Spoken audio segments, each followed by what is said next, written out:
macabre mystère.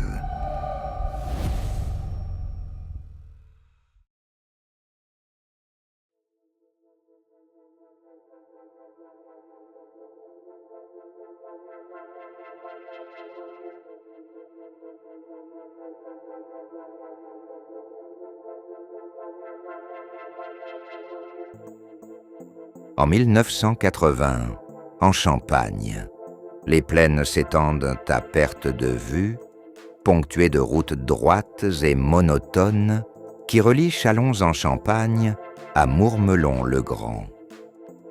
Le vent souffle dans les blés, le ciel est souvent gris, et la lumière des lampadaires ne perce pas toujours la brume du soir.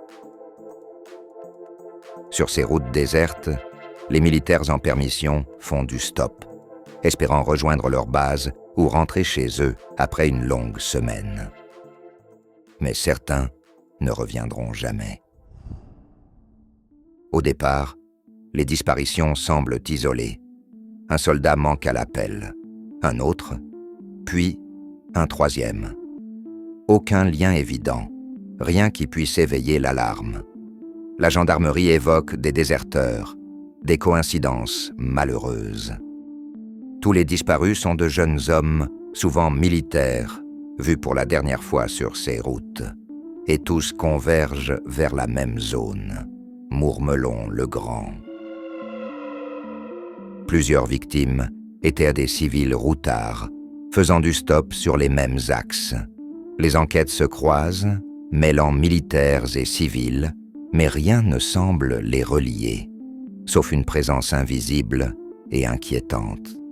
La nuit tombe vite sur la Champagne, et avec elle, un silence oppressant s'installe.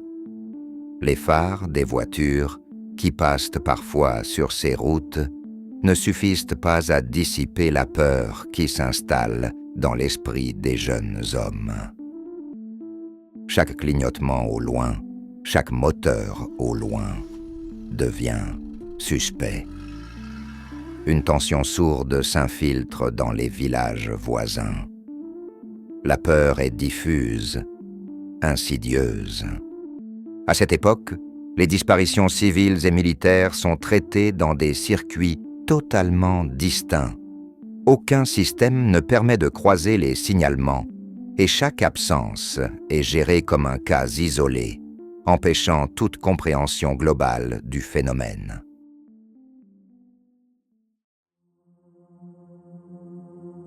Le premier soldat disparaît en 1980.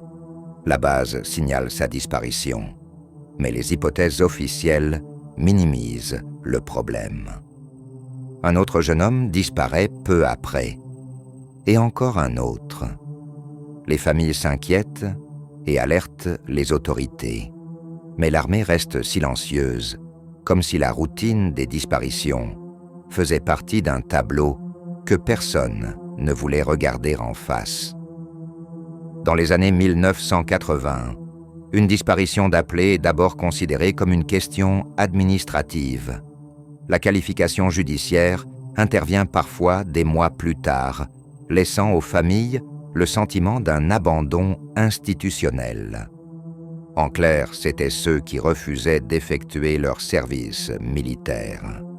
L'armée, interprétant ces absences comme des abandons volontaires, ne mobilise que très peu de moyens pour les rechercher. Les gendarmes commencent à recueillir des témoignages. Des passants signalent des hommes montant dans des véhicules civils ou des vannes banalisées. Certains soldats racontent avoir été abordés par un militaire dans une Renault 12 ou un camion militaire. Les descriptions commencent à converger, mais le nom de Chanal reste inconnu. Plusieurs témoins n'expliqueront plus tard avoir accordé leur confiance presque instinctivement, convaincus que l'uniforme et l'attitude militaire excluaient tout danger. La peur gagne les bases militaires. Les jeunes hommes deviennent méfiants, hésitent à faire du stop, surveillent chaque véhicule qui ralentit à leur hauteur. En interne, des rumeurs commencent à circuler parmi les appelés, évoquant des trajets à éviter et des conducteurs à ne jamais suivre, sans qu'aucune alerte officielle ne soit diffusée. Les disparitions ne sont pas limitées aux militaires. Des routards civils, souvent étrangers ou de passage, certains sont retrouvés traumatisés, d'autres jamais.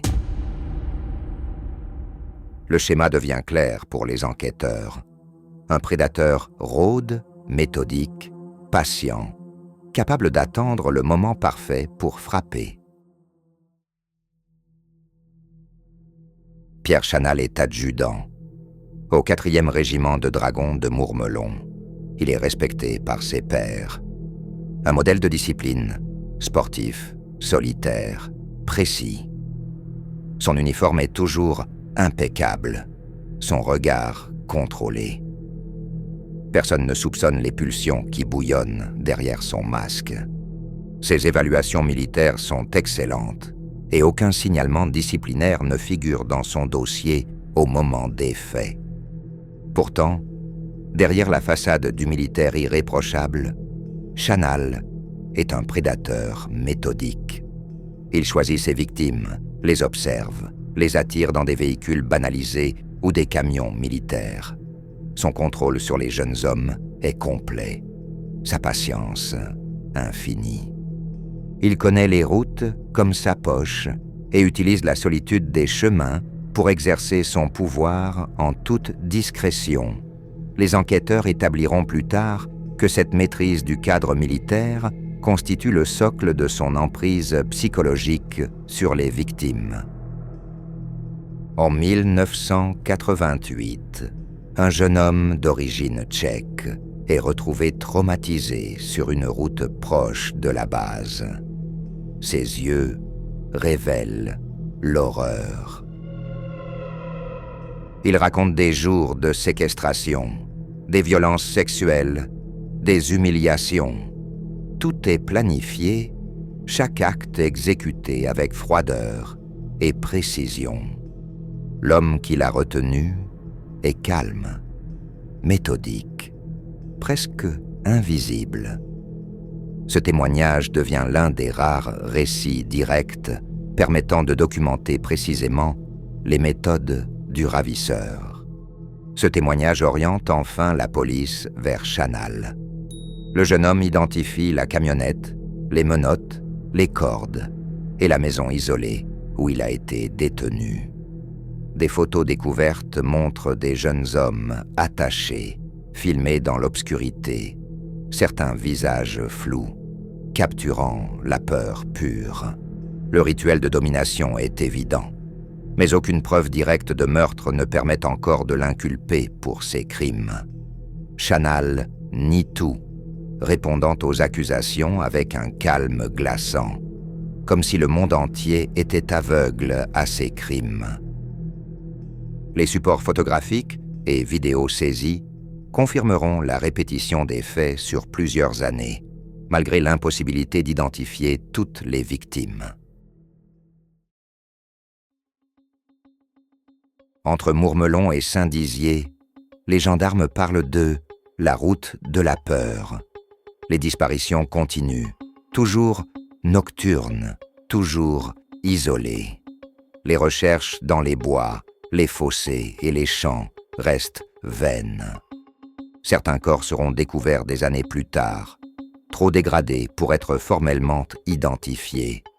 Cette dégradation avancée empêchera toute certitude judiciaire et alimentera durablement le doute sur le nombre exact de victimes. Chanal poursuit sa routine avec une constance terrifiante. Il choisit ses victimes au hasard, observe, attend le moment parfait pour frapper. Les jeunes militaires commencent à raconter des rencontres inquiétantes, des approches suspectes sur des routes désertes, des véhicules arrêtés pour des raisons floues. Mais l'homme reste ordinaire aux yeux de tous. L'uniforme, la discipline, le respect des codes militaires, tout cela camoufle parfaitement sa noirceur. Cette banalité apparente explique pourquoi aucun soupçon sérieux n'émerge avant la fin des années 1980. Des dizaines de témoignages s'accumulent. Chanal a laissé une empreinte invisible mais persistante. La peur dans les yeux de ceux qui l'ont croisé. Les habitants des villages proches commencent à murmurer à propos de routes dangereuses, de phares qui s'éteignent au moment où l'on se rapproche, de silhouettes étranges qui semblent suivre les voitures. Après son arrestation, plusieurs de ces témoignages seront réexaminés et intégrés au dossier judiciaire. En 1988, les preuves s'accumulent et les autorités arrêtent Chanal. Son calme reste glacé. Il nie tout.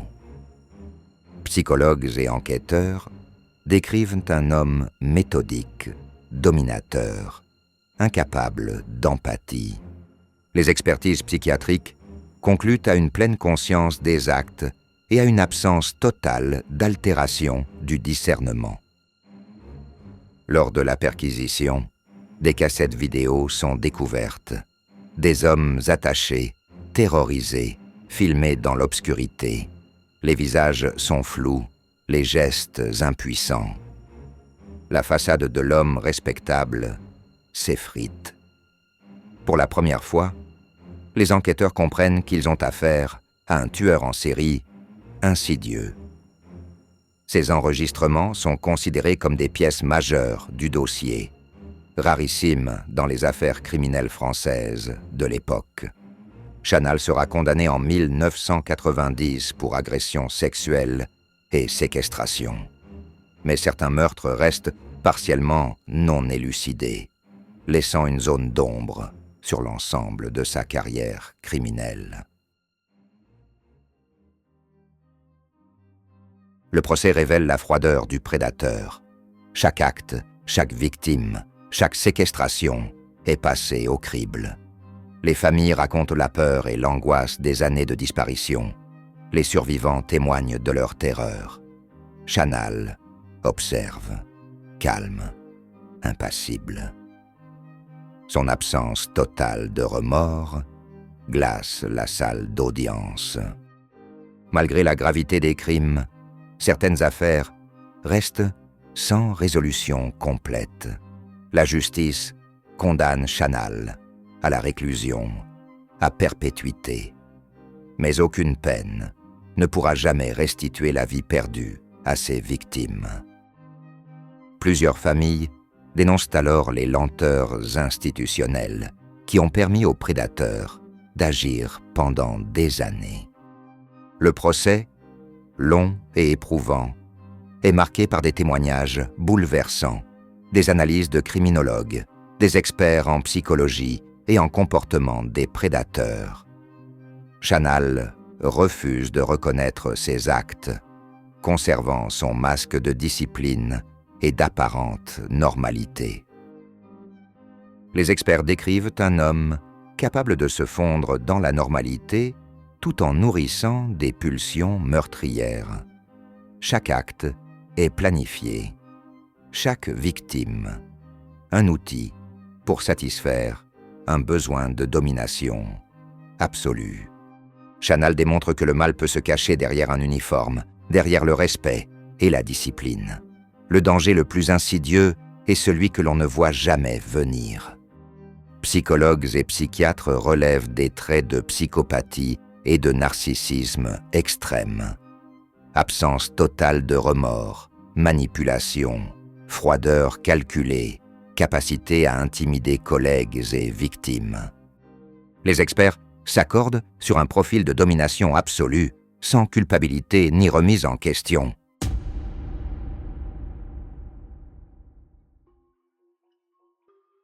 L'affaire Pierre Chanal laisse une trace indélébile. Des jeunes hommes ont disparu, des familles ont été brisées, des communautés militaires traumatisées. Les routes de Champagne ne sont plus jamais perçues comme neutres. Pour les enquêteurs et criminologues, cette affaire reste un exemple de prédateur militaire, difficile à détecter, mêlant coercition et planification méthodique. Elle sert encore aujourd'hui à étudier, prévenir et sensibiliser sur les dangers invisibles. Pour ceux qui savent, le souvenir des disparitions reste une menace silencieuse. Un homme ordinaire, un uniforme et la capacité de tuer sans éveiller les soupçons. L'affaire Pierre Chanal est aujourd'hui encore étudiée comme un cas emblématique de prédateur intégré à une institution hiérarchique.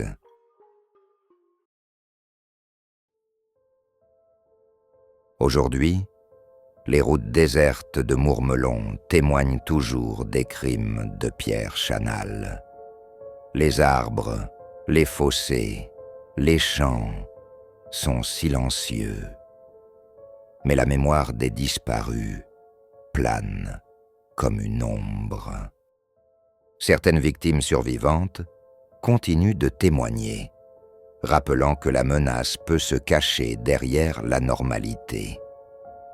Ces routes, autrefois anodines, sont devenues le symbole d'un danger invisible.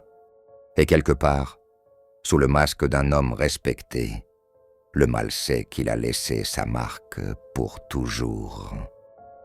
Pierre Chanal meurt en détention en 2003, emportant avec lui des réponses que la justice ne pourra jamais totalement établir. Merci d'avoir écouté cet épisode. J'espère qu'il vous a plu. N'hésitez pas à mettre un avis, un petit commentaire, ou alors vous abonner, cela aide beaucoup le podcast.